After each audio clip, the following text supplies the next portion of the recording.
എൻ്റെ get ready with മീയുടെ part 3 or 4 ഏതാണ്ടാണിത്. എത്ര പാട്ടാണെന്ന് ഓർമ്മയില്ല.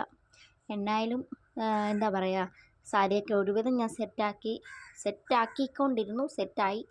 അത് കഴിഞ്ഞപ്പോഴാണ് വളയുടെ ഒരു പ്രശ്നം. ഇന്നലെ ആ ചേച്ചി ഒരു സോപ്പിട്ട് കയറ്റിയാൽ മതി മോളെ കയറിക്കോളൂ എന്ന് പറഞ്ഞു തന്ന വളയാണ്. നമ്മൾ ഈ സാരിയൊക്കെ കൊടുത്തെടുത്ത് ഇനി പയ്യെ സോപ്പിടാനുള്ള സമയം ഉണ്ടായിരുന്നു. പിന്നെ ഒരു വിധത്തിൽ വളച്ച് പൊടിച്ച് കയറ്റി 2 വളയൊക്കെ പൊട്ടിപ്പോയി. എന്നിട്ട് ഞാൻ മെയിൻ ചെയ്ത് അത് കയ്യിലിട്ട് കേട്ടോ. പിന്നെന്താ മുടി ചീവി ലിപ്സ്റ്റിക്ക് ഇട്ടു, കമ്മലൊക്കെ ഇട്ടു, അങ്ങനെയൊക്കെ ചെയ്തു. ലിപ്സ്റ്റിക്കൊക്കെ ഞാൻ ആഫ്റ്റർ മാരേജാണ് ഉപയോഗിക്കാൻ തുടങ്ങിയത്. അതിന് മുമ്പ് ലിപ്സ്റ്റിക്ക് ഇടുമായിരുന്നു, പക്ഷേ എനിക്കൊരു കോൺഫിഡൻസ് ഇല്ലായിരുന്നു ലിപ്സ്റ്റിക്ക് ഇടുന്നത്. പക്ഷേ ഇപ്പം ഞാൻ എന്ത് ചെയ്താലും ചേട്ടൻ പറയും സൂപ്പർ എന്ന് പറയും. അങ്ങനെ നമ്മൾ സപ്പോർട്ട് ചെയ്യുന്നൊരു പാർട്ട്ണർ ഉള്ളതുകൊണ്ട് നമുക്ക് എന്ത് വേണമെങ്കിലും ചെയ്യാം. തന്നെയല്ല, കല്യാണത്തിന് മുമ്പ് പലരുടെ അനുവാദം നമുക്ക് വേണമായിരുന്നു.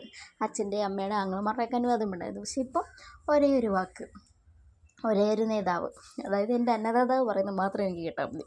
അതുകൊണ്ട് എനിക്ക് വേറെ പ്രത്യേകിച്ച് കുഴപ്പങ്ങളൊന്നുമില്ല. ആഫ്റ്റർ മാരേജ് ഞാൻ കുറച്ചും കൂടെ മോഡേണായി, കുറച്ചും കൂടെ സ്റ്റൈലായി, കുറച്ചും കൂടെ ഗ്ലാമറായി എന്ന് ഞാൻ തന്നെ വിശ്വസിക്കും. അപ്പോൾ അത്രയേ ഉള്ളൂ. പിന്നെ ഞാനെന്താ ക്യാമറ ഓണാക്കി എന്തെടുക്കുവാന്ന് നോക്കാൻ വേണ്ടി അമ്മ വന്ന് ഒളിഞ്ഞു നോക്കുന്നുണ്ടായിരുന്നു. പിന്നെ ഞാൻ ഒരുങ്ങി നേരെ കല്യാണ സ്ഥലത്ത് പോയി. പിന്നെ സദ്യയൊക്കെ കഴിച്ചിങ്ങ് പോന്നു. അപ്പോൾ അത്രേ ഉള്ളൂ. ടാറ്റാ.